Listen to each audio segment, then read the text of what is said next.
today I was reading Publishers Weekly in the mailroom because it was getting sent to people, so I read it before it got sent out.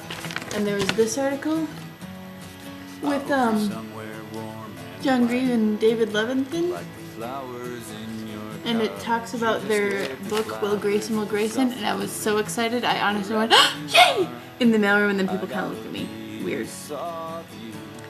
Anyway, it talks about how David Levithan approached John Green on writing this, and how David Levithan had been thinking about it for a while because there's a kid at his college with a similar name that was apparently a really good dancer, and David Levithan was not, and so he'd get a lot of, "You were really good last night, I didn't know you could dance so well," and he's like,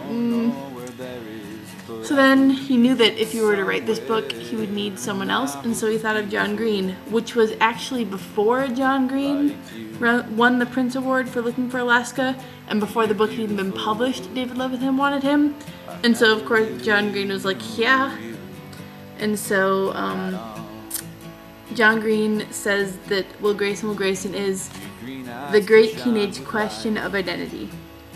And apparently both David and John each wrote one of the Will Graysons. And so one Will Grayson, I'm going to read stuff from quotes now. One Will goes through life trying not to call attention to himself, a goal made difficult by his best friend, Tiny Cooper, the world's largest person who is really, really gay, and also the world's gayest person who is really, really large. The other Will Grayson, deliberately lowercase in all his chapters,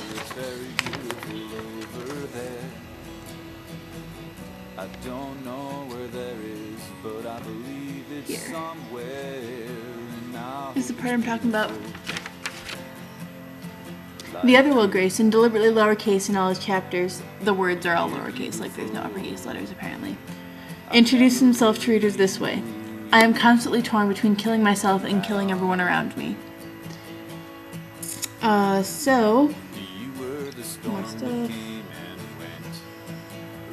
He and Green approached their story very differently. Levithan, I'm pronouncing his name wrong, I'm sure. Levithan picked the character's first name, and Green picked the last. They agreed on one plot point.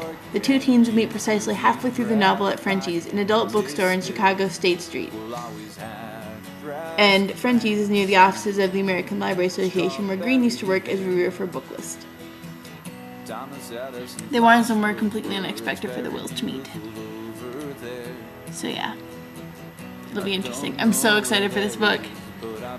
But every other element of the story was left undisclosed until they read their first chapters out loud to each other with the audience of one, Green's wife, Sarah Elrist Green. That was the only interaction we had, Green says. We never saw each other's text. And, they described themselves as superstar authors, which Levithan, with trademark frankness, calls marketing bullshit. We're only superstar authors, not superstars. It's not like we have to compete with Lady Gaga or anything. This quote. Months before publication, the novel has already ignited one small firestorm from a blogger who suggested be rated R for its frank sexual language. Levithan says the book is clearly labeled for teens 14 and up, and though one of the Wills is clearly trying to process his thoughts about sex and sexual identity, this story is really about relationships. In a world where you're being sold sex at every minute, you have to find love, he says. We're writing about every form of love teenagers grapple with. Friends, parents, romantic interests. How you navigate all these different forms of love is how you get through those years. There's a tour! Let's see, where's the stuff about the tour? A coast-to-coast 7-city tour, including an appearance at the Los Angeles Times Book Festival, is planned. Jen, we are so going to that. I don't know when it is. I don't know where it is other than apparently Los Angeles, but we are going.